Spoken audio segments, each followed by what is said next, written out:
Hanukkah, oh Hanukkah, come light the menorah. Let's join the party, we'll all dance the horror. Gather round the table, we'll give you a treat. A silly one to play with and latkes to eat. And while we are playing, the candles are burning low. One for each night they shed a sweet light to remind us of days long ago.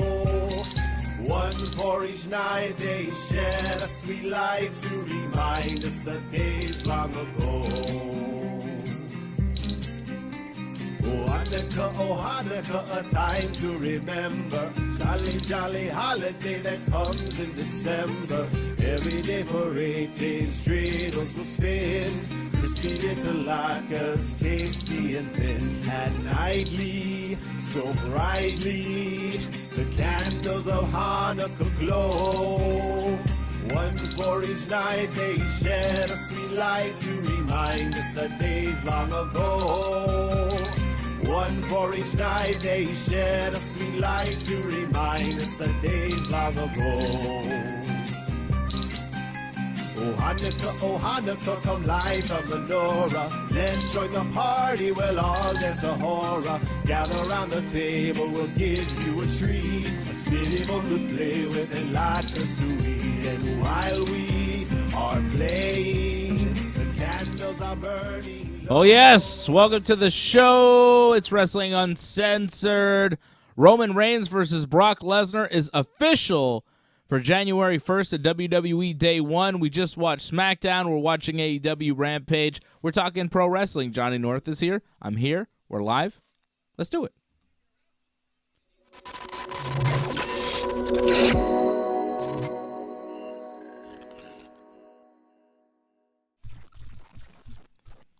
Yes.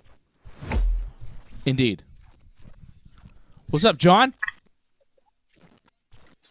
Well, I'm having a good day.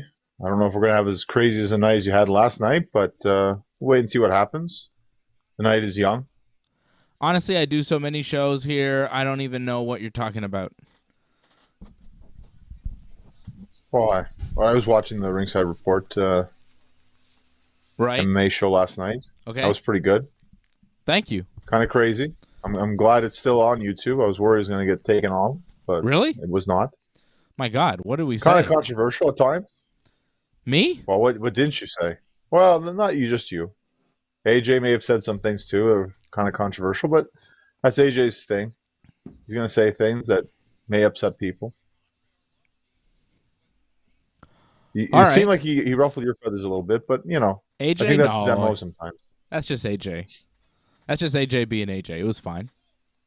We were all It was good. a fun watch, that's for sure. Well, I'm glad. I didn't think that it was controversial whatsoever, but hey, as long as somebody thinks it's crazy, that's good, John. I'm glad you enjoy the show. You know, we do what we can to entertain Johnny North and everybody else on the Ringside Report Network, like Harold Schneider, who's a member, like all the members. Angelo Contagonis, Jason Pete. There's Angelo. What's up, Angelo? Watching on Twitch tonight. Thank you, Angelo. We're watching Sammy Guevara versus Tony Nese right now on the AEW Rampage opener. It's for the TNT title. AEW Rampage opening up with a title match. It's been pretty good so far. That's been all right. I mean, Tony Nese, I don't know about you, he seems bigger in AEW. I don't think he is much bigger, but for some reason he just looks bigger because he's going to be wrestling smaller guys. So he just looks like a heavyweight now compared to he used to be a cruiserweight. Everybody looks bigger in AEW. Aleister Black looks bigger in AEW. Andrade looks bigger in AEW. Miro looks like a freaking monster in AEW. Miro's like one of the biggest guys in the company. In WWE, he was a big guy, but he wasn't the biggest guy, you know? WWE is still the land of the giants. Everybody looks small in WWE. That's what I've noticed.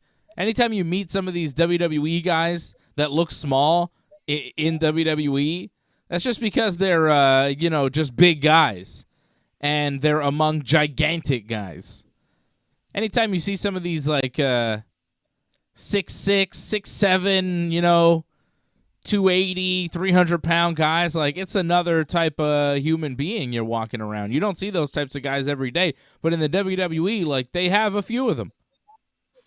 It really is still the land of the giants. Everybody looks bigger outside. Well, I saw someone mention that Liv Morgan's really big right now. I don't think he meant size. I think it just means how over she is right now. Yeah. And I guess she's over, but I don't know if she's going to be champion. I really don't think she's going to win the title this Monday. She's not Becky Lynch over. Right. I don't think Liv is there yet. Not at all. I didn't like Liv's promo on Raw either. I don't know if you saw it. WWE actually had to delete a line from their YouTube rebroadcast of this. The Liv Morgan Becky Lynch promo. Did you catch that, John? You know about this? Yeah, a little bit. But like it was a planned line, was it not? Like what was said was supposed to be said, but they cut it anyways. I don't understand that. Yeah, I guess so, but I think it just looked bad on many fronts. So what happened was Liv Morgan told Becky Lynch, you're the reason that Charlotte isn't friends with you anymore, and you're the reason why your friend is gone, and you're also the reason why my friend is gone because of your big inflated contract, which, if Liv Morgan is saying this, like, no, that's the incorrect way of thinking, Liv. Becky deserves whatever money WWE's paying her for how much of a star that she is and how talented she is. And you shouldn't be complaining about that. And if it's a line given to her by the WWE, like, what? Is this how the WWE feels about Becky Lynch? Do they feel like they're overpaying Becky Lynch? It was just a bad line for everybody involved, and it was ugly. And it didn't work for Liv Morgan as a babyface to be delivering that line in a promo. And then WWE in their clip of the promo, they aired, most of the promo on YouTube, but they deleted that. They edited that part out because they were ashamed of themselves, as they should be. Well, it probably got too much heat backstage, where I think some people were just personally offended by it, so that's probably why they decided to cut it out, where they're like, this caused too much problems backstage, so not worth the headache. Yeah. I think it was just a bad line and a badly thought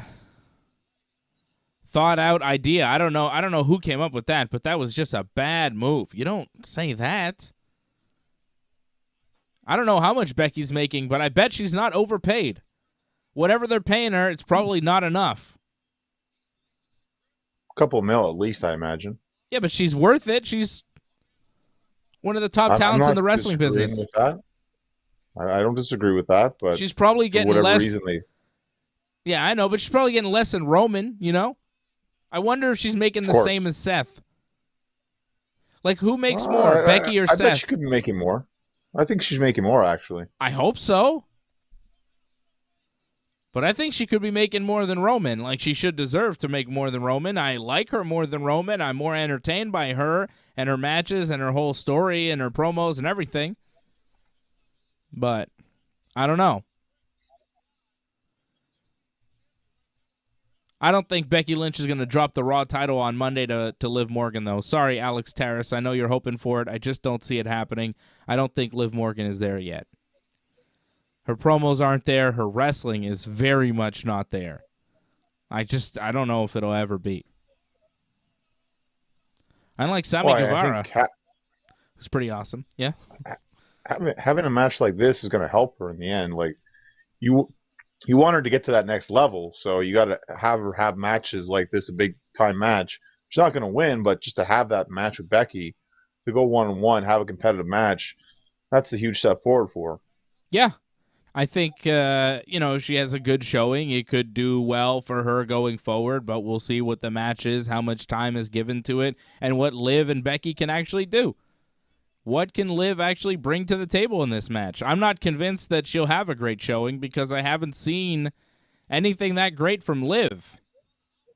Meanwhile, Sammy Guevara just did this incredible springboard moonsault to the outside, then got tossed off the top rope. Like, Sammy Guevara and Tony Nese are having a hell of a match right now. Oh, 450 from Tony Nese for a 2 count. Damn. This is a good match. Well, what's good about this is that it's good back and forth in terms of like, Sammy does like a Spanish fly, then Nese comes back, does his own like moonsault. Like they're hitting their own like stuff back and forth with each other. It's not just I'm going to do my stuff and you do your stuff. It's more back and forth. That's pretty good. Sammy Guevara is really fun to watch. I feel like this run with the TNT title, he stepped his game up. He's been featured in a different way, and I feel like he's rising to the occasion. He's doing really well as a champion. All his matches have been great. The match with Jay Lethal was really good. I feel like he had another one or two that have been really good, and this match with Nese has been really good so far, too. Well, I thought the pay-per-view wasn't really the best use of him in that match with the America's Top Team. That wasn't the best. But when he has the one-on-one matches, I think it seems like he's really striving in those matches at least. So that's what he needs to keep doing. Maybe actually stay away from the inner circle. Yeah, I think Sammy on his own is best. I think you're right. When he's with the inner circle, he's just kind of one of Jericho's flunkies. And when he's on his own, he's like way better. Which is different than Santana and Ortiz. When they're on their own, they don't exist. When they're in the inner circle, at least they get to show up as Jericho's flunkies. Like, they're a good tag team. How come they don't use them? Just spacing, I mean, it's hard to crack Dynamite or even Rampage. Only so many teams can make it when you think about it. Yeah, you're not wrong about that. But they're one of the better ones. Like, how about more of them and less of Chuck and Wheeler and Orange? Well, I'm not going to disagree with you on that one, but wouldn't you rather see, Santana and Ortiz versus the Young Bucks as opposed to, Orange and Chuck? I agree, but for whatever reason, they love Orange Cassidy on every week, so I don't think that's ever really going to change. Yeah. They always find an excuse to get him on. Sammy Guevara just picked up the win over Tony Nese. Really solid match there. And now Christian and Jungle Boy and Luchasaurus are talking, which, whatever. Shout out to Silent by Deadly. Shout out to Big Mac 19806 watching us on Twitch. New viewer there. Shout out to Big Mac. Doug Hepburn as well. Big Macs. I love Big Macs. So does Britt Baker. Doug Hepburn as well watching from Kingston, Ontario. Doug Hepburn went out to a Toys R Us, and he found me a Damian Priest and a Dominic Mysterio, and I'm going to send him out. Looks like a box you're going to be sending out, looks like, I'm guessing. I'm going to send out a couple things for Doug. Doug's sending some stuff to me. And this is what I want you guys to do if you're living in another state. If you're living in another country, especially, you go out, you hunt for things for me. Find cool action figures for me, send them to me, and then I'll send you something back. If you're living in a different province or country, this is what Doug is getting back. I went out. He said, I have an Ortiz. I want a Santana. So what did I do? I found him at my Walmart today. Santana! And I picked it up for Doug, so I'm going to send him his Santana, and I'm going to send Doug his Orange Cassidy as well. So, Doug, my man, I'm going to send these out to you, going to post office tomorrow, send you your Orange and your Santana. Doug has already sent me the Damian Priest and the Dominic Mysterio, John, the first ever Dominic Mysterio action figure. I had to have that. Yeah, of course you needed to get that because rare thing. I mean, the first ever one, too, so it's kind of like a rookie action figure, right? So you need that. And who knows? Who knows where he'll be in 10 to 15 years? He may be the biggest star in pro wrestling. Bigger than his dad, yeah. Sure. Yeah. But I tell you what, this one is pretty rare, too, that I picked up today. I traded this to a guy. I know you're going to like this, John. Big hockey fan, Johnny North. It's the Goon! You traded that? Yeah, I got it in a trade. I traded a Luchasaurus. I traded the guy a Luchasaurus for this Goon today. I met a man in a Toys R Us parking lot because I live a weird life. All right? That's all right. Yeah, that's strangers. Okay. And I picked up this Sergeant Slaughter, too. You maggot. There you go. Old Sarge. But the Goon is, like, super rare. You can't find the Goon. Everybody's looking for the Goon. And I got him. Look at him. He's got a hockey stick and a jersey. Who was the Goon? What do you know about the Goon? I know nothing. I think The only thing I know about the Goon is that there's a story that they originally wanted to be Chris Jericho, but I think some people believe that's not true. But some people believe it is. Well, whoever it was, I have his action figure, and I'm pretty happy about it. Pretty happy I was able to get my hands on the Goon. People everywhere are looking for the Goon. I also got this today, John. Look at this. It's a piranha plant. Chomp, chomp, chomp, chomp, chomp. We're having a good time. It's a nice little addition, I suppose. It's not the Mario plush that you were looking for, but the what? It's nice. What Mario plush? You wanted Didn't you want that doll of Mario? No, I don't know what you're talking about. It was a Bret Hart I was looking for. Bret Hart, sorry. Yeah, and guess what? Mixing up. I got a trade. I got a trade working for that. I'm gonna get the Bret Hart plush tomorrow, off a guy. Wow. Yeah, that's right. Nice. I found a guy who's got one. I'm trading him some things for that, and he's gonna send me a Bret Hart plush and a Roddy Piper from They Live, his character from that movie, but an action figure, WWE action figure. They do like movie, Hollywood, WWE elites. Anyways, I'm getting that, John. Getting all sorts of stuff. Nice. What'd you think of SmackDown? How about that? Let's get into that. Dig in.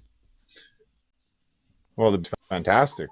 But the beginning was the best part of the show. Brock with that promo, amazing. Match-wise, I didn't think we saw anything great. Didn't see anything too bad, but nothing that really stood out. I thought Sheamus and Cesaro was a good match, but it never really got going. It was way too short. When it started getting good, it was actually over, unfortunately. So, but I think that was the best that we saw. Yeah. And the main event was just another thing for Brock to showcase himself. Yeah. Which isn't a bad thing, but I mean, it wasn't really a main event. It wasn't a main event. It didn't really happen. I didn't like the main event whatsoever. Doug saying he hasn't seen the plushies. Doug, they're at Walmart only. You got to look at your Walmarts in Ontario. Also, Doug, you got to look at the Toys R Us's in Ontario. We're looking for the Elite Legends Kevin Nash and the Elite Legends Billy Gunn. This goes for anybody. Elite Legends Kevin Nash or Elite Legends Billy Gunn. You find me that, and I'll send you all sorts of different action figures. I got all sorts of toys back here. All right? Way too many. Way too many. What do we got? So many that he has on from all sides. I don't even know. They're all over the place. Look at this. Here, I'll send you this Kenny Omega. You want a Kenny Omega? I'll send you this brand new AEW unmatched Kenny Omega. He's unmatched. I got a Britt Baker, too. I'll send you a Darby Allin. You want a Darby Allin? Look at that Darby. TNT title Darby. Everybody wants that. But I need the Kevin Nash Elite Legends and the Billy Gunn Elite Legends. You find me that, get in contact with me, and, we'll do business.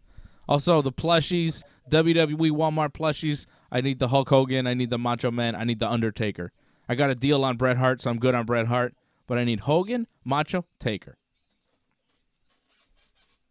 And yes, you can trade for a day with Johnny North. If you send me enough action figures, I'll send Johnny North. Yeah, too bad. Doug's asking for it, and I'm giving it. John? Hey, we're doing credits now for the show? Wow. What? Yeah, exactly. I just thought there's credits for the show. That's nice. I don't know what's going on. We're doing credit. I don't like that. No credits. No one gets credit. I don't take that off. No one gets credit but me. I don't like this. But yeah, you can trade for a day with Johnny. You can get you can trade for a week with Johnny. You send me enough stuff. Oh, Jade Cargill's wrestling. Oh, she just squashed a lady. Oh, that was easy. I turn around, I see Jade Cargill wrestling, and she's pinning the lady she's wrestling. That didn't last long. Jade Cargill's the best. Jade Cargill. Look at those muscles. Jade Cargill. Well, I think it was most impressive. Coolest looking in all of wrestling. Jacked, but also lean as well. Jacked and lean. As a bodybuilder yourself, John, you could appreciate that. I mean, she just completely works out all the time, more than likely. She's in fantastic she was an shape. athlete. She used to be a basketball player? Mm-hmm. I think, didn't they say she was in the WNBA, I think? I don't think she went that far. But she was definitely an athlete. and she's very impressive, and I'm a big fan of Jade Cargill. She gets another win. She beats up the opponent that was Thunder Rosa's friend. Thunder Rosa was on commentary. She jumps in the ring to try and attack Jade Cargill, but Jade Cargill seems to get the better of Thunder Rosa. Thunder got some over on Jade, and Thunder's kind of climbing on her. There's a bunch of refs now trying to separate them. Thunder really looks like she's going after Jade. This is not bad. Oh, Glenn's in the cast? Wow. What? Take this cast off. No cast. Kill the cast. It's not cast. Okay. Kill the cast. No, I don't think it's cast. It's supporting the channel in 2021. We're giving shout-outs to people supporting. That's fine. That I appreciate. Cast shout-outs. No credits to AJ. That's basically what I want to avoid. Any credit to AJ ever. Because he just gives himself too much credit. His whole family then, no? What? Oh, my God. He would. He would, all too. His interns, yeah. Yeah, my God. AJ's got like 1 million interns. I actually met one of AJ's interns. He's a good guy. Mark? Yeah, I met Mark, yeah. Yeah, he's good. I like These Mark. interns actually exist. They're real. Yeah, Mark's real. Mark came to the last Johnny North Wrestling show with us, and he's going to come to the next one on Friday night. Next Friday night, Johnny and I will be, Johnny will be wrestling, and I'll just be watching Johnny wrestle, so we won't be on here. Okay. Thunder was on commentary. I missed that. Well, obviously I missed it because we're not listening to it, but yeah, that's where she came from. Okay. Yeah, she was on commentary to go attack Jade. I thought SmackDown was all right tonight. I thought we had some good stuff between Brock Lesnar and Sami Zayn. I like seeing Brock and Sami. Brock Lesnar starts the night. He's in the ring. He says the suspension is lifted. Sami Zayn shows up. He says he's happy to finally cross paths with Brock. Sami says he and Brock have a lot in common. They're two Canadian alpha males doing their thing. Sami likes Brock's hair. Brock doesn't know who Sami is, thinks he's some sort of fan. And Brock says, yeah, Canadian, he hunts and kills and eats things in Saskatchewan. And shout out to Saskatchewan. Shout out to our boy Patrick and our boy Brian, both living out in Saskatchewan with Brock Lesnar. I'm sure I wonder if they see Brock every now and again. Probably not. It's a big province. Brock asks Sami why he shouldn't rip his head off right now. And Sami says, well, I'm the number one contender for the Universal title. And, after I beat Roman at Day One, I'm going to defend the title against you right away. And Brock says, Day One, eh? You think you're wrestling Roman at Day One? And Brock says, why don't you take on Roman for the belt right now? And Sami's like, I don't really want to wrestle him tonight. And, and Brock kind of gets in his face, gets real close to him. And Sami kind of pats him on the chest saying, hey, Brock, I don't really want to do that. And Brock looks at his hand and Sami says, oh, I'm sorry. I shouldn't have touched you. I apologize. Brock grabs his wrist and kind of twists it. He basically twists Sami's arm into saying, okay, I will wrestle Roman tonight. I will cash in my title shot that I won last week in the Battle Royal tonight instead of at the pay-per-view because you, Brock Lesnar, need to wrestle at the pay-per-view for some unknown reason. That was not clear. But Brock was hell-bent on Sami Zayn wrestling Roman Reigns tonight, cashing in his shot at Roman tonight instead of January 1st at the pay-per-view. Because why? Because he wanted to do it now. He didn't want to do it later, I guess. For whatever reason. You can't even make sense of any of this, John.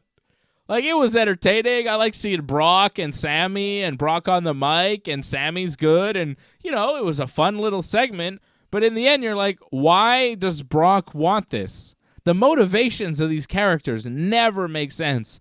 Why doesn't Brock let Sami just wrestle Roman at the pay-per-view? Why did it have to happen tonight? And then why did he cost Sami his match in the end? Why? I mean, to me, Brock is more afraid of Sami Zayn than Roman Reigns. That's the message. Well, the way I looked at it, Brock is just impatient and he wants everything now. And I think he only beat up Sami because Sami was kind of disrespectful in that promo, I guess, right before the match. I'm sorry, John. I'm just seeing names on the credits that I've never even seen before. There's a whole team. I don't know. I don't know, but shout out to him. I love him. God bless him. Okay. I don't know. There's a lot of people that are doing things for the show, and I don't even know who they are. This is the first time I'm seeing some of these names, and I'm getting a little distracted because I'm not really familiar with all these people. Some of these people I know, Antoinette, Brian, I know them, but there was some other people before. I was like, hey, all right. Tom Sinclair. Yeah, I've never seen that name before. I like him. If he's working on the show, he's part of the team. God bless you, Tom Sinclair. Happy holidays to you, my friend. I'm sure you're a good man. If you're helping on the show, like, you're a good man. I'm seeing names that I don't know. But I like them. I like the names. Good one. We're surprised. Yeah, it's great. I think it says a lot about the growth of the show, John. That there are people that work on the show, and I don't even know their names. That says a lot about how big time I am at this point, you know? I'm like Howard Stern. There are people on my staff whose names I do not know. It's pretty impressive. I'm impressed with myself. I think AJ will love how he's like third, I think, on the staff credits. So he's pretty happy. AJ shouldn't even get a credit. AJ's on once a week, and he talks shit, and he doesn't make sense. He should get no credit. I hope AJ's watching to see this. I really do. If he's not watching, he'll watch it eventually, I'm sure. People don't understand. Like, it's all joking with AJ. I love AJ. He's like one of my best friends. That's why I talk shit with him. He talks shit to me too. That's how we operate, right? Just I can't wait for tomorrow because you guys all have different outlooks on how UFC is going to go tomorrow. So that's going to be very interesting. I'm looking forward to it. Shout out to Derek John, Ray Cruz, members of the team. Doug Hepburn says, acknowledge them, Dave. I am acknowledging them, the members, the people helping out. Derek John says, it's just to continue the storyline of Sammy conspiracy theory. I mean, it really does play into Sammy's conspiracy theory. So Sammy is forced into the match with with Roman Reigns. Sammy at one point, after this promo, goes back. We go to commercial. We come back. Sammy's backstage with Sonya Deville, and he's like, I have something important to talk to Adam Pearce about. Is he around? And Sonya says, no, he's having travel issues. He's not here, but I'm here. You can talk to me. And Sammy says, okay, I'd rather have this match with Roman at day one, which, why exactly? Like, why does Brock not want Sammy to have the match at day one? And why is Sammy so hell-bent on wrestling Roman on January 1st? Why does Sammy think he has a better shot of beating Roman on January 1st as opposed to tonight? Can you make sense of that? Maybe he's got some sort of training camp plan, some sort of guys that have a similar wrestling style to Roman that he plans to work out with to kind of mimic his style and figure out some things. He's going to work out with Goldberg to figure out the best way to avoid the spear. Well, first off, Brock didn't have that title match guaranteed until he went up to Sonya Deville, like during that promo. Mm-hmm. So like he kind of had to set everything in motion in a sense for that to happen. The fact that everything was loud was seemed a bit ridiculous. Like Brock just asked for stuff and he gets it, but I think he actually had to get things set up first. So he didn't have a title shot. He didn't know like when Sammy was going to do it, so he wanted that done as soon as possible, so then he can get the next shot right away. So I think that was the motivation there. But how that doesn't really make sense. Yeah, it doesn't really make sense the way it gets set up because so Sammy's backstage and he wants the match at day one, and he asks Sonya if they can move the match, and then Brock Lesnar shows up behind Sammy. And Sammy says, Brock, I was just telling Sonya about how I want this match tonight, and I don't want it at day one because Sammy's afraid of Brock because he's bullying him. And then Brock says, yeah, okay, Sammy, you'll do great tonight. Don't worry about it. And then Brock says, and of course I get the winner at day one, right, Sonya? And Sonya's like, oh, yes, of course. And you're like, what? What? I love how he just threw it in there, too. He just throws it in there, so that's just by chance? He's getting a title shot by chance because Sammy decided to approach Sonya and Brock just kind of showed up and sidled up next to him. That's how he gets his title shot at day one? How come Brock just gets to say, oh, yeah, and I get the title shot, right? Oh, yeah, you do. Okay. Moving on. Huh? That made no sense. That's Brock's world. We're just living in it, I guess. Brock can do whatever he wants. Bullies everybody. Brock and Roman's world, because later on, we have Sami Zayn in the ring cutting a promo. He says Texas is his least favorite state in America. By the way, Sami Zayn did his entrance. We went to commercial. We came back. Naomi and Sonya did a promo. We go to McAfee and Michael Cole to recap things. We go to commercial again. This whole time, Sammy's in the ring. How long was Sammy in the ring? He's sitting in the corner. Yeah, but he was sitting there forever. Oh. At least 2 commercial breaks, I think. Well, it was like 3 or 4. It was crazy. Because, well, entrance, commercial, Naomi promo, commercial. So he was in the ring for 2 commercial breaks then. Then he cuts his promo. He says Texas is his least favorite state, and he never thought he'd win his first Universal title there. And he never expected that Brock Lesnar would be somebody he'd have to thank for that. And then Brock Lesnar shows up, and Sammy says, hey, Brock, I'm not telling you to help me win the title, but, your record against Roman hasn't been so great lately. Maybe you want to face me for the title instead? So Brock takes exception to this, Sammy pointing out that Brock has lost to Roman recently. Brock attacks Sammy, hits him with like 3 or 4 German suplexes, and hits him with 2 F5s, just completely obliterates him. Brock beats the hell out of Sami Zayn, and then props him up in the corner to kind of stand him up for his match with Roman Reigns now for the Universal title. Sami Zayn, then we go to commercial break. During the commercial break, Sami Zayn has fallen back down because he's unconscious. He's just crumpled down on the ring. Roman Reigns and the Usos and Heyman, they all come out. The Usos pick up Sammy. They prop him up again in the corner. They tell Charles Robinson, start the match here. Roman Reigns spears Sammy, grabs him, puts him in the guillotine. Sammy, I guess, is conscious enough to tap out. And that's the match. That's Sammy's title match. Roman Reigns retains the Universal title. Why did Brock Lesnar cost Sami Zayn the match? Was it because Sami Zayn was getting too chummy with Brock? He offended Brock somehow? Brock doesn't want Sami Zayn. He wants to wrestle Roman Reigns for the title. He wants to take the title from Roman, I guess, at day one, because that's his big plan. It must be at the pay-per-view, because winning it on Smackdown sucks. It's weird. So the way I look at it, he didn't have to interfere or beat up Sammy before the match, but he wanted to. And Brock does whatever he wants. So that's it. I mean, it didn't really matter. I mean, that was going to be the result anyways. It just, unfortunately, lasted a few seconds for Sammy instead of a couple minutes, which I thought we were going to have, because like at 9:30, Sami Zayn was going to the ring. So I'm like, oh, this is going to be a decent main event. Nope. Not at all. Instead of the Brock Lesnar beatdown, couldn't we just have had the Brock Lesnar beatdown after a 10 to 12 minute match between Sammy and Roman where Roman beats him?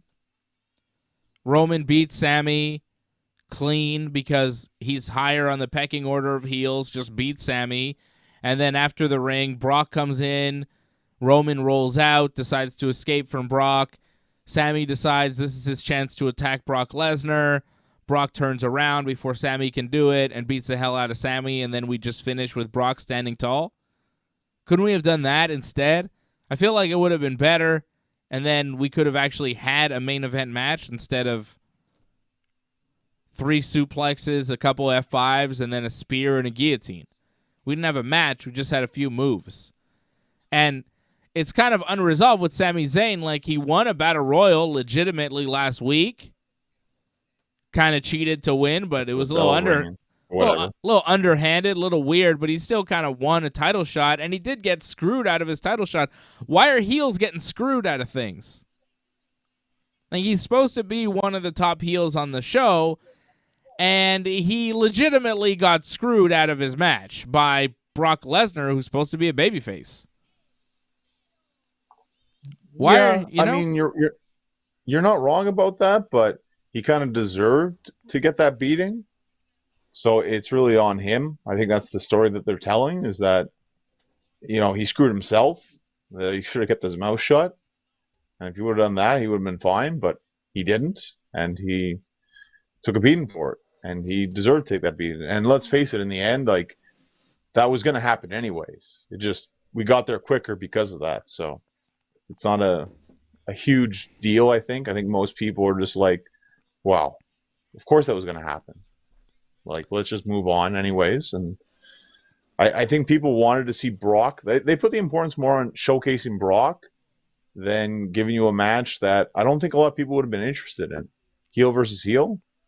I think people would have people like seeing Brock beat the crap out of Sammy, giving him 2 F5s. People wanted that more than a match, I guess. But it does play into Sammy's conspiracy. He did get screwed out of his match. Why did Charles Robinson ring the bell? He was clearly not ready to go. or he was going to be. Yeah, I guess, but I think he has a legitimate claim to get another title shot against Roman. I thought it was nice to see a show that revolved around Sami Zayn and Brock Lesnar. It's kind of fun. It was different, right? You didn't expect so much Sammy-Brock interaction. We had 2 to 2.5 promos between Sammy and Brock tonight, and a physical altercation that was short, but still. A lot more Sammy versus Brock than I expected on this show. Well, we never really get to see Brock cut a promo. It's been a long time since you've seen that. And for the most part, in the past, they haven't been even close to as good as we saw tonight. It's just great to see Brock kind of just acting like kind of freely in his promo. I'm sure it was planned, but it just seemed like it was a different kind of Brock cutting that promo tonight than we've seen in the past. I think it was just Brock being Brock. That's who he is. You know? Well, solid. I think Heyman probably wrote a lot of that, but, I think they guided it in the right direction. Yeah. Brock, just told Brock, like, look, just do you kind of thing. But I think Heyman kind of gave him some bullet points that helped. Brock can talk when he's got somebody in the ring to talk to. When he just has to stand there in the ring by himself and do a monologue, it's not so good. But when he has to do dialogue with another guy, when he can bounce off with somebody else, right, he's good at that. He's good at that. Somebody else in there with Brock, especially somebody like Sammy who can really guide a promo, who's very good on the mic, one of the better guys that they have. You knew that it was going to work out. It works out, I think Brock maybe even chose to work with Sammy in that way because he knew that it was going to work. Maybe that's why even Sammy won the Battle Royal. Because Brock and Heyman and, Roman decided it was the right idea. That's a possibility, too. Because Sammy is a guy who you do want to be in the ring with to do a promo because it's going to work. He's gonna play with you, and he's going to make you look good. And that's what he did tonight. He made Brock Lesnar look really good. Sammy, one of the top heels on the brand. Of course, Roman, the top heel on the brand. So Sammy takes a beating from Brock on the way to Brock's match with the top heel on the brand, Roman Reigns, at Day One, January 1st in Atlanta, which is official. We made a few matches official tonight for Day One. That match, I guess just 2. That match and the New Day versus the Usos for the tag team titles at Day One. Sound familiar? I mean, sounds like this was 2015? I think it's the millionth match between these two for the tag team titles. Well, a lot of that was Kofi and Big E, I guess, but I feel like we've seen this variation as well, though. I mean, it's been done so many times. I think they've taken on every form of the New Day, so even this is kind of just repetitive and tiresome. Like, not to say that the matches were bad, but it's like, honestly, I don't think they could, do anything different or better. Like, just, maybe just be on par. That's about it. The fact that Big E lost to Roman at Survivor Series hurts this feud. I mean, Day, because New Day has nothing to stand on. They have no bragging rights. unless they actually take the titles from the Usos here. But if they do, then what happens to Xavier Woods' singles push as the King of the Ring? Like, Big E won at Survivor Series, New Day could come out and say, hey, Big E beat your guy, and we're going to beat you, and da-da-da-da-da, right? And then the Usos could still win and retain the titles, because right now I think the Usos are better off as champions than New Day. I think it would hurt New Day right now. I think Kofi and Woods should both have things as singles. You know, Kofi could go for the Intercontinental title, and Woods could be something else. You know, like they could do their own thing together, still as a group, but not as a tag team. And I think it's time for that right now, especially with Big E as WWE champion. But I feel like they're just kind of going right back into the same old thing. And if Big E lost to Roman, and if they smashed Woods' crown and all his stuff and then beat up Woods, and the New Day lose to them for the tag team titles, like, how does that help Woods in any kind of push? How does that help Kofi at all? It doesn't. You know, it makes just New Day and Kofi and Woods just look bad, because they've been beaten over and over again by the Usos and Roman Reigns. I mean, Woods even came out. He didn't have his crown. He said, oh, yeah, you guys smashed my crown. It's smashed up for now, which, you know, he'll probably get a new crown. It'll be even nicer, and that'll be cool. He has a new jacket. Looks like some sort of royal jacket he's wearing. Looks nice. But I think had Big E won, it would have kind of helped out this New Day Usos feud, because it would give them something to kind of upset the Usos about.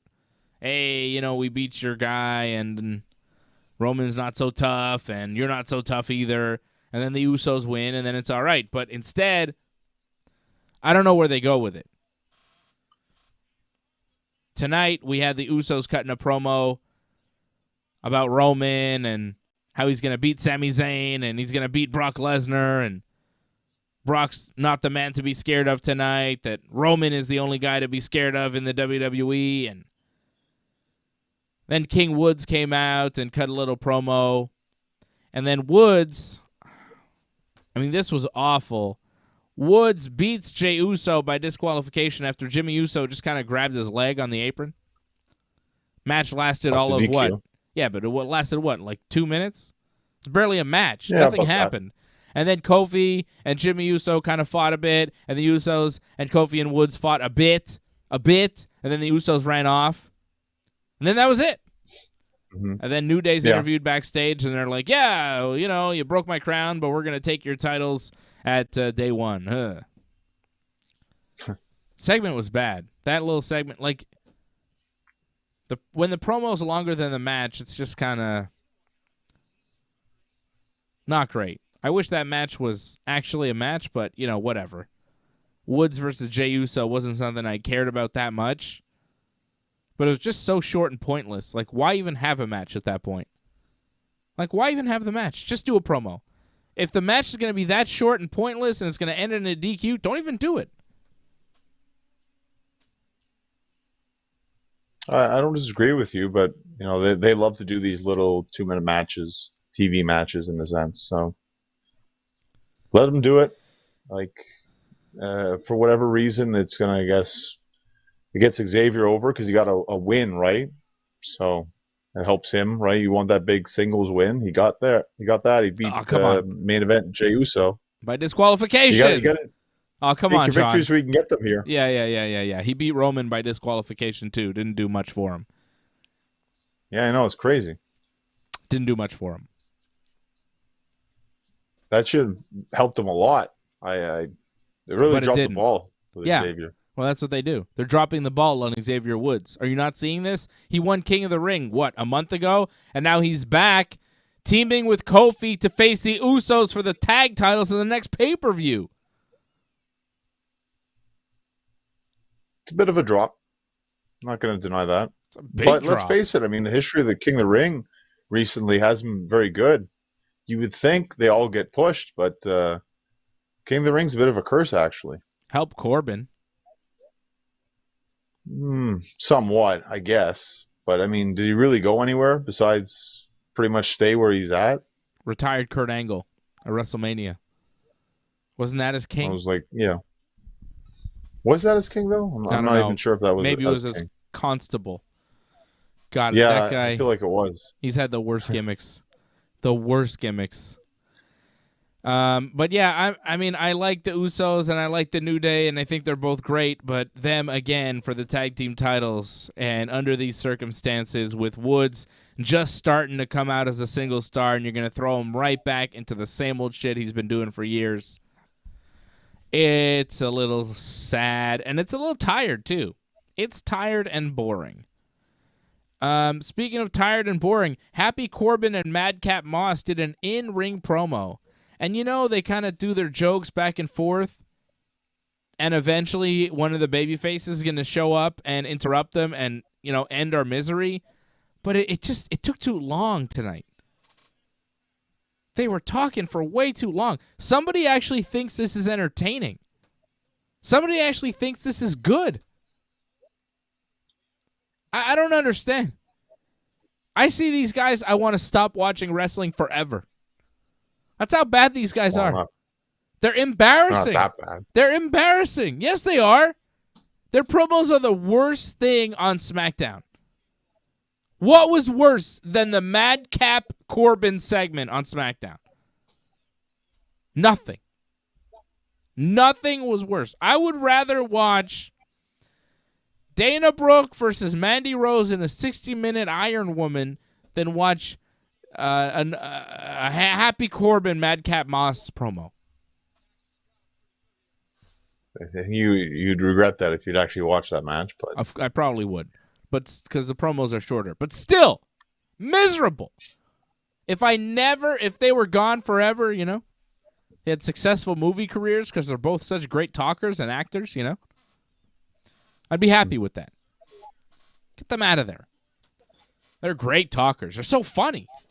They're so entertaining. They get such great heat. It's not heat. That's go away heat. Makes me want to stop watching the show. Every time they're on, I want to stop watching the show. They're terrible. Don't tell me you like these guys. well, they're just annoying heels. I mean, we've seen this many times in the past. Like, I don't see what's really different from them and like the Miz and Morrison. It's very much like that, I find. Just annoying guys that eventually get beat up. And they'll get beat up by McIntyre and Jeff Hardy one day. I mean, they beat them up tonight. They'll beat them up in a tag match eventually. Yeah. I don't like it. I don't like them, and I don't care that Drew McIntyre and Jeff Hardy came out. Look, everyone, it's Santa! Patrick C. Hamilton dropping in a super chat. He says, dropping in to say that I placed that bet on Pena over Amanda Nunes. There you go, Patrick. I was talking about that last night. I like Juliana Pena. She's a huge underdog against Amanda Nunes. As she should be. You know, I see that. It makes sense. I understand why she is. But I just have a feeling that Juliana is going to come through. I think her style is going to be bad news for Amanda. So hopefully Patrick and I win some big-time money next week for UFC 269. Thank you, Patrick. You are the super chat leader. Shout out to Patrick out in Saskatchewan. Home of Brock Lesnar. Patrick, you like your home province getting a shout-out on SmackDown tonight? I mean, they don't say Saskatchewan on SmackDown too often, right? That's not a province you hear shouted out on SmackDown. I mean, very few wrestlers are from there, if any, except Brock Lesnar. You know, and Brock said Saskatchewan a few times on SmackDown. I was like, oh, wow. You don't hear that every day. It's pretty good. Well, it's a nice little makeup considering Western Canada lost all their dates for WWE. Did they? Or I guess they got pushed back to like the fall, so that's kind of too bad. And Oh, no. apparently the Laval date's in jeopardy now too. What? Oh, you didn't hear about that? Yeah. No. Apparently they've, even though we saw commercials, apparently they've canceled the Toronto date already. What? Oh wow, this is breaking news for you. I feel bad, but yeah, like it's no longer listed apparently the Toronto date, but Laval is still listed. So as of right now, apparently Laval will still go, but I would be worried if I were you. Oh. And it's too bad too, because apparently they've changed the main event. The main event is now going to be a 4-way apparently for the WWE Championship. That looks a lot more interesting than Bobby Lashley versus Big E. But who knows if you're going to get a show now too. That's why we want to come to MEW. Might be the only wrestling show you see in December in Montreal. Well, the WWE show in Laval is still up, apparently. According to Dave Meltzer of the Wrestling Observer, the Edmonton and Winnipeg dates are off the schedule for some reason, and Toronto might be too. But the WWE is still on for Laval in Montreal, the Laval show, as far as I know. But my son is so excited about going to that show. He'd be pretty damn devastated to not go. I gotta say. I know, it's upsetting. Well, just imagine all the people that would have gone to their probably first wrestling show ever too, as well. And tickets for the Toronto show. Tickets for the Toronto show are still on sale. So I don't know what Meltzer's saying. Meltzer was saying that he couldn't find tickets for the Toronto show. I'm on Ticketmaster right now, and you could buy tickets. So that show's still on. I don't know. I don't know what he's talking about. Fake news. But for sure, the ones in Western Canada, though, have been postponed at least. Well, the ones in Western Canada have been postponed to September. But the show in Toronto, you could still buy tickets for. And I'm pretty sure the show in Montreal is still on as well. Well, Laval, but yeah. Yeah, Laval, Montreal, whatever. So not all the Canadian dates have... You scare me there, John. Not all the Canadian dates have been canceled. You can still buy tickets to the Laval show. It's still on the 30th of December. And then on the... whatever, I think it's the 29th. That's when they're in Toronto. So, it's all fine. Everything's fine. Don't sound the alarms. They just pushed a couple dates back for one reason or another. Maybe they realized going to Winnipeg and Edmonton in January could be cold. And they're like, yeah, maybe not. Too cold. Maybe it was travel issues. Who knows? Who knows what's going on? But the show in Laval and the show in Toronto are still on. Despite Johnny North's alarm bells that he was ringing there. Scared me, John. I was worried. My son would be seriously devastated if that show got canceled. It's going to be his first WWE show. He's got to go. Well, hopefully it happens, but keep your eyes out for that. Damn right. I will, of course. Some other terrible things that happened on SmackDown tonight. Los Lotharios beat the Viking Raiders. This was... not that bad. You didn't think it was that bad? I mean, it was so short. Yeah, but the finish, man. The finish finish was... time to get upset about it. The finish was awful. Okay? Los Lotharios, which is Humberto Carrillo and Angel Garza, okay? Yeah. They are wrestling, and then Rick Boogs and Shinsuke Nakamura show up, and Boogs is playing his guitar, and Shinsuke is dancing. And Garza and Humberto get distracted by this, and Eric, the Viking Raider, bumps Garza out of the ring, but Humberto was the legal man, so Humberto rolls up Eric and rolls him up for the win. So the Boogs Nakamura team, who were there to distract Los Lotharios, wind up distracting the Viking Raiders and costing them the match. It was a reverse distraction finish, which I think they did on Raw this week too. You'd have to tell me that. You saw it. I'm pretty sure they did it on Raw this week too. I thought they did it on SmackDown last week, to be honest. No, or the week prior. They did it on Raw with the Street Profits and Alpha Academy. AJ Styles tried to distract the Street Profits but I think it wound up costing Alpha Academy the match. I think that was the reverse distraction finish. It might have been that one. But they've been doing that finish before recently. I feel like it was in that match on Raw this week. And they do this weird finish again here. And then the Viking Raiders seem mad about it. They go up to Boogs and Nakamura and they seem upset. But instead of staying mad, Boogs just plays the Viking Raiders music and they all dance together. The Raiders and Nakamura and Boogs. The Viking Raiders are like a Viking Bushwhackers team at this point, right? They come out, they're doing their matching, thing. They're goofy. They remind me of the Bushwhackers. This was once a formidable, scary powerhouse team that has turned into an absolute joke. This is what WWE does to you. Well, I don't know about you. To me, like, they never recovered from that feud with the Street Profits. Like, that, to me, destroyed them. Like, they were never serious after that. After that stupid series of, like, them just doing, like, contests, and then they had that whole, like, them in a dumpster together, and there was, like, an alligator or something. That was the end of the Viking Raiders right there. Yeah, that was a long time ago. And they've just been, there.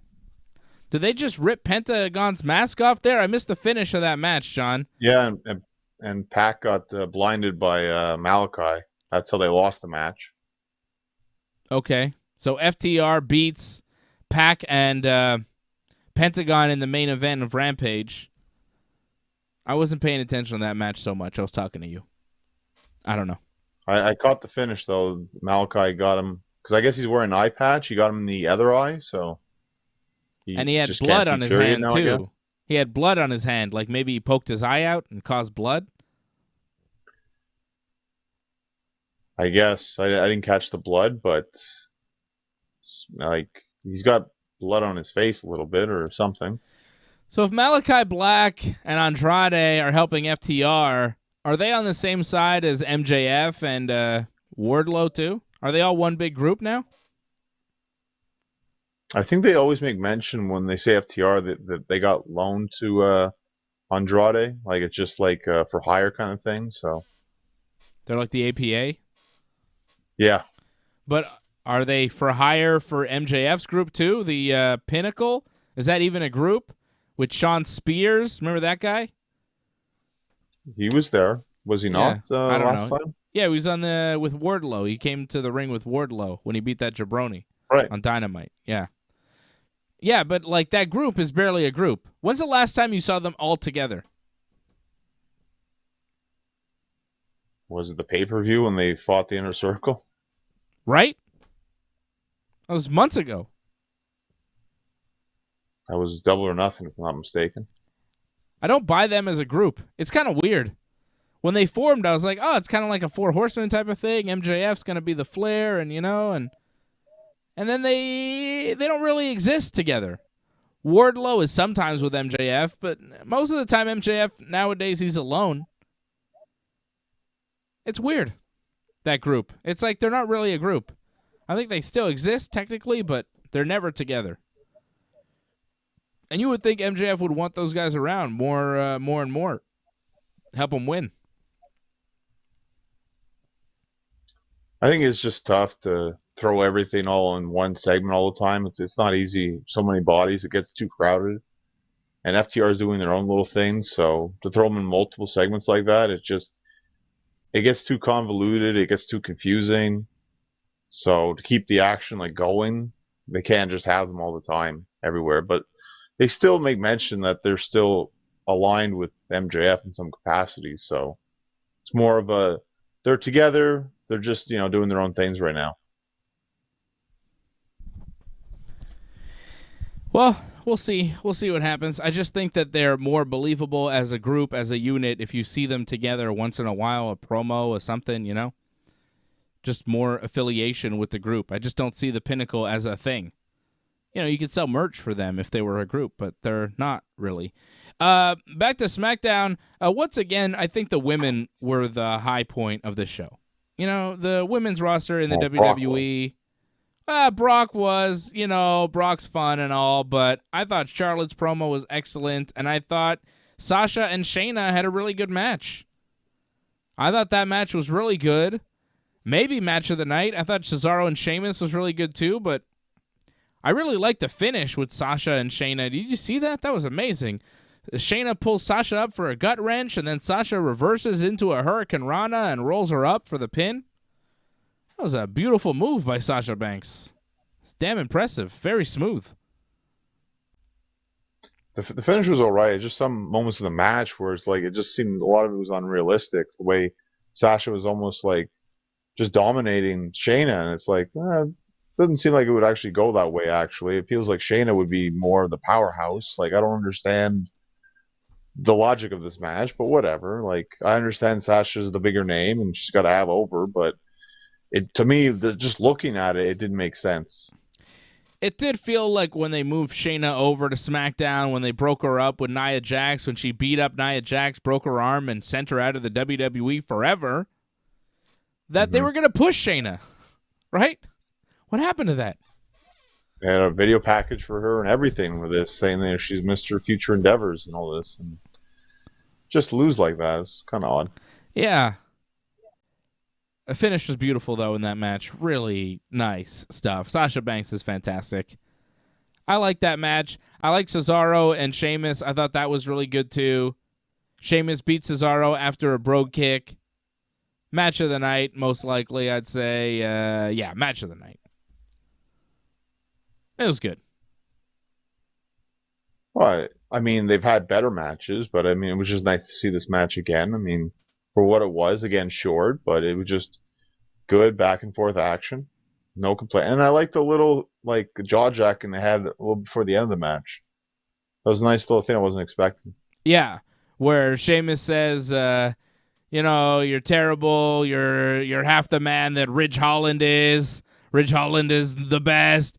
And Cesaro's like, you were like a brother to me. And he clotheslines him. It was good. Good little emotion there. Very Shawn Michaels-ish. Well, it's something I wish we had a promo before this. Like, they could have had better build towards this as well. Former teammates going at each other, but sometimes maybe it's better just to tell the story in the ring. And they did. And I think they did a good job. Tony Storm interviewed backstage, talked about Charlotte Flair and how Charlotte tossed 2 pies in her face last week. But she says she's not afraid of Charlotte Flair. And a little later in the show, Charlotte's in the ring for a promo, which is one of the highlights of the show every single time. She is great when she does those in-ring promos. She says people like Tony Storm and others are only relevant when they talk about her in interviews or whatever. And she's talking about Tony Storm, but she's also talking about Becky Lynch. Get it? You get it? She says people get famous. Everybody. Yeah, but, I think she was talking about Becky too. She says people get famous by beating her. She says she doesn't acknowledge the number 2. Why would she acknowledge Tony Storm or anybody else? She says the only reason people were talking about Tony Storm is because she threw pies in her face last week. It's the only reason Tony Storm was relevant is because Charlotte threw pie in her face. If somebody else threw pie in her face, nobody would be talking about Tony Storm. It's because Charlotte Flair threw pie in her face. And Charlotte Flair says she will beat Tony Storm when they wrestle, and then she goes to leave. She's up the ramp, and she turns her back from the entranceway to look at the fans, and here comes Tony Storm creeping from behind, and she's got a pie somehow. She's found a pie, and she's standing behind Charlotte at the perfect moment, and Charlotte turns around and, of course, takes a pie to the face. Revenge from Tony Storm. She pied Charlotte back in the face. But I don't think she'll get the title from Charlotte. Although, if I were to say who's more likely to take the title, Liv Morgan from Becky or Tony Storm from Charlotte, I'd probably say Tony Storm from Charlotte. It's not out of the realm of possibility that Tony Storm does beat Charlotte for the belt one day. I just don't think it'll be in their next match. I don't think it'll be the next time they wrestle. Tony Storm has earned some sort of title shot, I think, or she wants a title shot, whatever.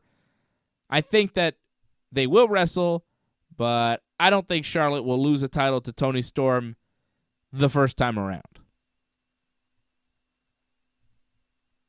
I agree with you, but with Charlotte, she seems to lose that championship easily compared to other champions, which is why she's champion so many times, because she just always wins it back as easily as she loses it. So kind of a way that they kind of help boost her reigns, in a sense, just make them short. So that's why you can believe Toni Storm could win this one. With Becky, they kind of just make her seem like this unstoppable champion.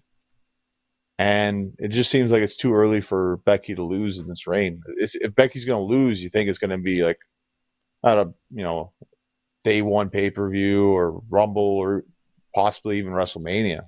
You don't think Becky's going to lose like on just a random Raw. But Charlotte, yeah, you can see her just lose on SmackDown, actually. Yeah. I don't disagree with you. She does lose a title quite a bit. That's why she's won the title so many times. That's why she is the most decorated woman in the history of sports entertainment. Most decorated, John. Super decorated. Also, her outfits are pretty fancy, too. Decorated. All right. She's good. There's no question about it. She's great. Arguably she might be the best women's wrestler on the planet today. I think she might be the best of all time. Yeah, there's probably an argument for that as well. But honestly, there's not discussion here. I think it's between her and Becky at this point. I think Trish is out of the conversation. I think it's between Charlotte and Becky at this point. It's tough. I mean, Trish had a lot of great matches. Yeah. But I feel like Charlotte and Becky have taken it to another level. Did Trish have a lot of great promos? Charlotte and Becky have had a lot of great matches and a lot of great promos. They're the Austin and Rock of their generation. Trish was great, and they're probably... we don't have Charlotte and Becky necessarily in that division without Trish, but maybe we do. I don't know. But she definitely broke barriers down, was very important, first woman to main event Raw and all of that. Trish was the greatest women's wrestler of all time, but I think when she wrestled Charlotte, she passed the torch to Charlotte at that SummerSlam, and I think Charlotte is now kind of the holder of that title. She is the best ever. And I don't want to hear about some fucking Japanese little lady who wrestled in the 80s who was probably better in ring, whatever. You can say her promos were better, but you don't understand those promos because you don't speak Japanese. So get the fuck out of here with that. I'm talking about total package, look, promos, matches. Charlotte and Becky, to me, are head and shoulders above everybody else. Doug Hepburn dropping a super chat. He says, #1 wrestling talk show. AJ and Fred put butts in seats too, and Ben. Even my brother putting the butts in the seats. He'll be back with me, his butt in that seat over there on Monday night after Raw. Thank you, Doug, for supporting the Ringside Report Network. John, your thoughts on the greatest women's wrestler of all time? I mean, it's tough just going off the top of your head right now because there's just been so many greats, to be honest. So, I mean, you could arguably say Medusa as well. Yep. I mean, again, it's different eras, so it's very difficult to say, but, during her era, she was the best. I mean, sure. I mean, during Candice Michelle's era, she was the best too. Champion for so long. No, I don't think so. Wasn't she champion for like a year or something? Okay, but during the Candice Michelle era, like Mickie James existed, so like yeah, I know. There's so no did way Natty. You can say Candice Michelle. Pretty sure Natty was there too back then. Beth Phoenix, maybe. Maybe just started, possibly, but I'll tell you could make an argument for Beth Phoenix too. Beth Phoenix was fucking good. Yeah, Beth was. I just problem is Beth didn't have the longevity that a lot of them have now. Which is Beth too didn't bad. have the opponents that they have now either. That too. Yeah, she was around when there wasn't really much competition, sadly. If Beth was around now, though,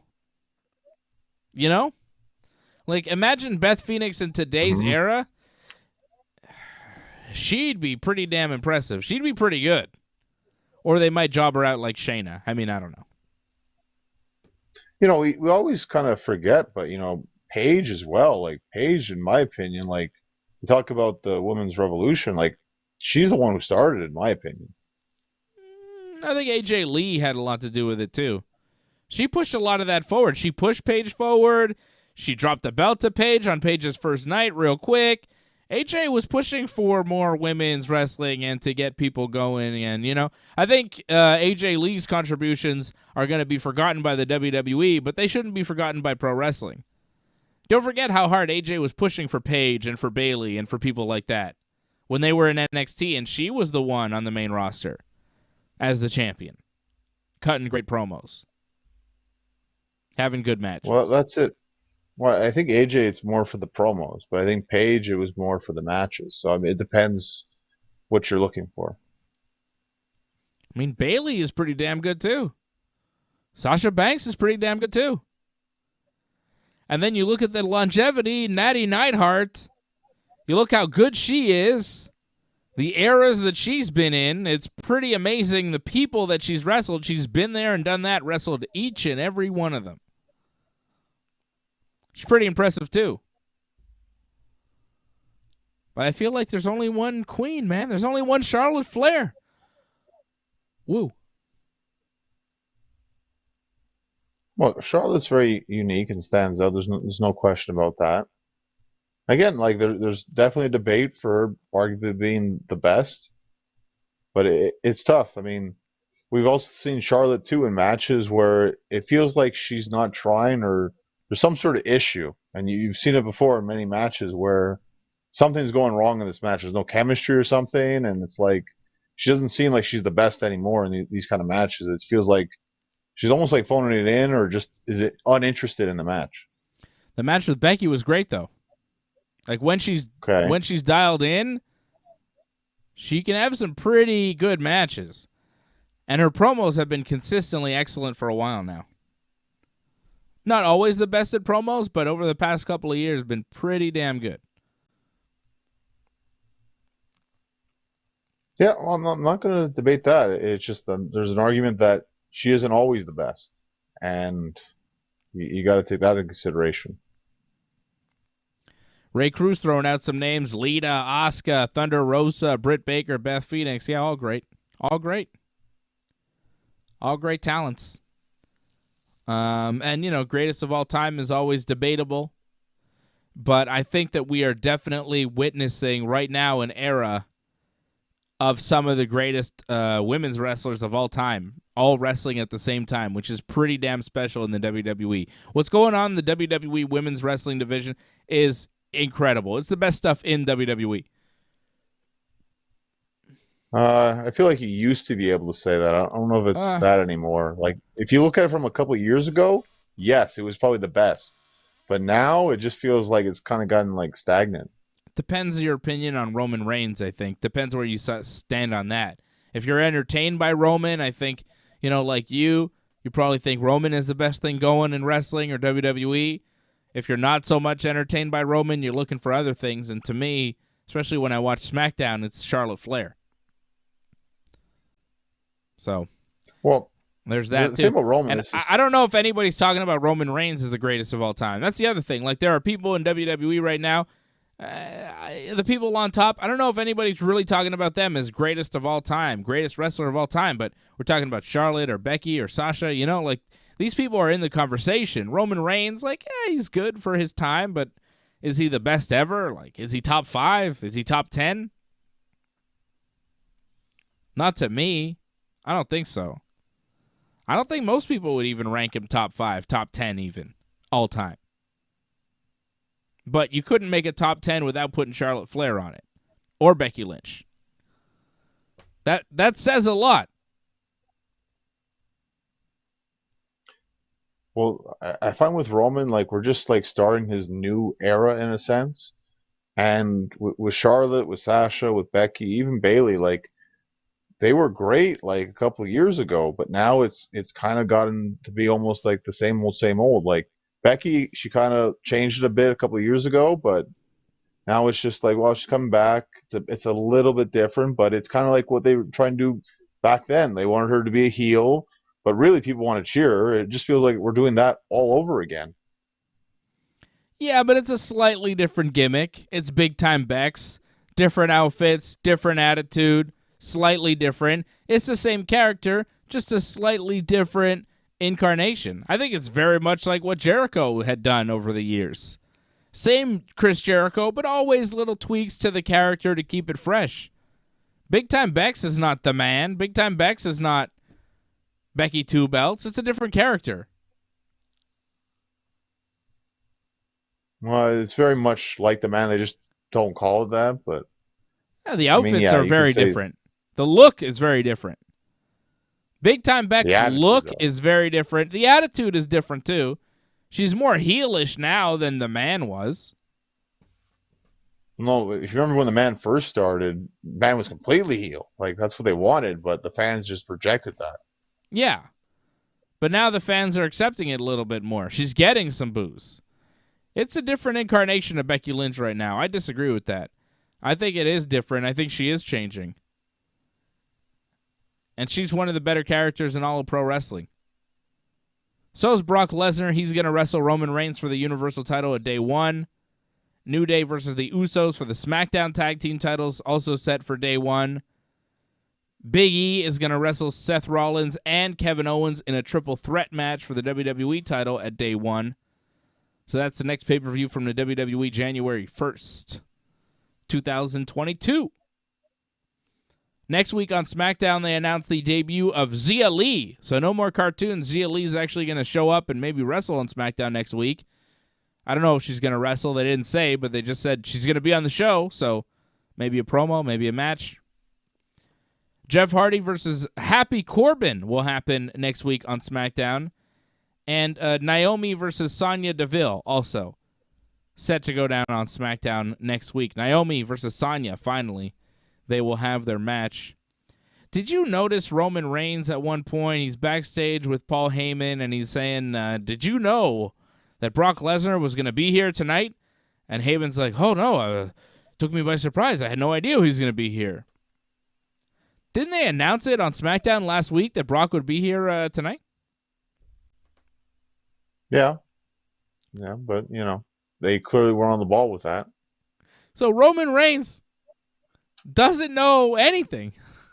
And Paul Heyman, who's supposed to be the wise man, doesn't know what the rest of the world knows is that Brock Lesnar is going to be on SmackDown. They've been advertising it like crazy. Roman Reigns acted surprised that Brock Lesnar was on the show tonight. Right? He acted surprised. He's like, oh, what's Brock Lesnar doing here? Heyman, did you know that Brock Lesnar was going to be here? Heyman's like, oh, I had no idea. I don't know. I'm completely surprised by this. I had no clue, Roman. Guys, they said it on SmackDown. Didn't Kayla say it at the end of SmackDown last week? Wasn't Roman like right there when she said it too? I don't know if he was there. Sammy was there. 'Cause Sammy just won the Battle Royal, right? Okay, so maybe Roman wasn't there. Heyman doesn't get word that, like, I knew Brock Lesnar was going to be here. When Roman says, Heyman, did you know Brock was going to be here? Heyman should be like, yeah, I watched SmackDown last week and I heard it. Also, I follow WWE on Twitter and they've been advertising it like crazy. Saw commercials on WWE Network. They're pushing it pretty hard. How come you don't know, Roman? Shouldn't you know? That was That was a big hole in the logic game of WWE. Roman's like, what's Brock Lesnar doing here? I had no idea. Did you know Heyman? I had no idea either. Guys, they said it last week. Kayla said it at the end of the show. Oh, Brock's suspension is lifted and he's going to be here. Well, maybe for whatever reason they thought he wasn't actually going to show up.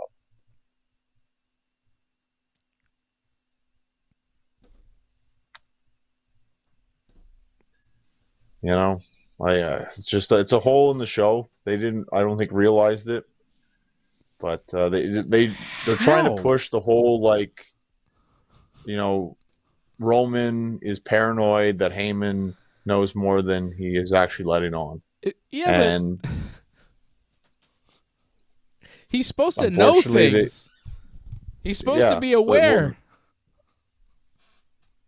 The writing was a little off on this one. That's pretty much it. It's pretty bad. It's pretty bad. When Roman asked Heyman, did you know he was going to be here? I was like, yeah. And Heyman's like, no, I had no idea. I'm like, what do you mean you had no idea? This wasn't a surprise appearance from Brock Lesnar. Doug Hepburn dropping a super chat. He says, where you at, Angelo? Angelo, usually the super chat leader. Doug right now is the super chat leader. Just took over from Patrick with that super chat. I don't know. I think Angelo's working tonight. I don't know if he's going to be dropping in, but Doug is definitely the leader. Shout out to Doug and Nick out in Kingston. Doug says, so true, Dave. We all knew Brock was going to be there. Heyman tried to cover after, but yeah. That was a big gap in the booking. Raw. Coming up on Raw Monday night, we will have Big E versus Kevin Owens in a steel cage match. It doesn't seem to be for the title. Why is this happening? Didn't they just... They've wrestled like twice on Raw over the past month. Again? Right. Well, it's got to happen because Kevin got a win, right? So now Big E has to get the win back. Yeah, okay, but what about, in real world, in WWE world, in the story? Why are they wrestling so much? Also, it really doesn't help me want to watch them and Seth Rollins wrestle at the pay-per-view if I've seen Kevin and Big E wrestle in a bunch of different matches, including a steel cage match leading into this. Well, it's them overdoing everything, but them trying to get people to watch Raw. But Kevin didn't even beat Big E last week. He beat him by disqualification. Because he attacked Seth Rollins and then Seth attacked him back. Because he made Seth attack him, which was a terrible finish too, by the way. That was so dumb. Kevin attacks Seth a bit. Seth is like, oh, I'm not going to attack you back. I know what you're trying to do. You're trying to get me to attack you, so you win by disqualification. And if you win this match, you're in the match at the pay-per-view that I don't want you to be in, so I'm not going to attack you. And then Kevin attacks him again later on in the match, and he's like, fuck it, I'm going to attack you. I don't care if you're in the match at the pay-per-view now. And then when they announce that Seth is not facing Big E one-on-one, it's going to be Seth versus Kevin versus Big E, Seth acts surprised. Like he didn't know the stipulation for the match going in. Ugh. Just the logic of these characters is just not there. The booking is so weird. So Big E versus Kevin Owens in a steel cage match set for Raw, and Becky Lynch versus Liv Morgan for the Raw Women's title set for Raw as well. Monday night after Raw is when you will see me again. We're off this weekend, but I will be back Monday after Raw, 11 p.m. Eastern Time, to recap everything you see on Monday Night Raw. Johnny and I will be back next Wednesday after AEW Dynamite to review the latest episode of Dynamite. They will be in Long Island, New York. Johnny Hungy versus Bryan Danielson. Pretty exciting. Pretty exciting stuff. Yes, Angelo, we already mentioned that you're working tonight. We know. Doug, Angelo's working tonight. Shout out to Angelo. Have a safe ride tonight. Out there, Angelo. Hope you're doing all right. Bryan Danielson versus Johnny Hungy coming up Wednesday night on Dynamite. Johnny and I will be back together Wednesday night after Dynamite, 10 p.m. Eastern Time. But don't forget, we will not be on here on the Friday night show. We're usually on here every Friday night at 10 p.m. after Smackdown. But Johnny is wrestling next week or doing something. We can't give everything away. But Johnny won't be here next week, and I will not be here either because I'll be doing I'll be there. I'll be watching Johnny wrestle or do whatever he does next Friday night. So no show next Friday, but we have a whole week of shows for you on Monday, Wednesday, and Thursday, of course, for the MMA show. And then on Saturday, next Saturday, December 11th, we've got the UFC 269 pay-per-view watch-along with the Ringside Report Network. There's AJ. Boys. Oh, there's AJ. AJ watching on Twitch. He says we will be there. Yes, AJ and I will be watching Johnny wrestle next Friday. AJ will be my +1. I always get a pair of comp tickets for these shows, and I get a +1, and for some reason, I choose AJ as my +1. Why do I do that? I don't know. Well, it's good. He brings a +1, but the +1 has to pay, so everyone wins in the end. That's it. AJ brings a AJ is my +1, and then AJ brings a +1 too. And he's like, can you get a ticket for my +1? I'm like, no. You're my +1. That's not how it works. It's not a +2. It's a +1. All right. Yeah, PR Mark is coming as well. Okay, thank you. Don't forget to like this video, subscribe to the channel, and click the bell when you subscribe so you get notifications every time we are on. Shout out to Doug Hepburn. You are the Super Chat leader. Doug, I will be going to the post office for you tomorrow, and I eagerly anticipate those action figures coming to me. And thank you, everybody. I'll show you my Bret Hart plush next time I see you as well. Okay? How about that? One last look at the Goon for everybody, because I know everybody wants to see the Goon. Look at this. Look at that Goon. The Goon! He barely wrestled this guy. This guy barely existed in WWE. I remember it. It's a weird gimmick. All right, guys. That's it. John, final words? You got anything? Just for AJ, because I think he's only watching now. You want to go back and see earlier on we had all the AJ talk. Oh, yeah. I'm sure AJ loves when we talk about him. Yeah, I talk about him. Never good things, AJ. Never good things. You know? Always good things from me, at least. That's not true. AJ was talking about you. Oh, yeah, the Johnny North double ganger. Oh, yeah. Is that what you were talking about last night, John, that went wild? The double ganger? Something went wild. No. Like, I think you guys were talking about Dr. Rogan. I think that was the thing. Oh, yeah. Would you take Joe Rogan's medical advice? No. Me neither. Thank you.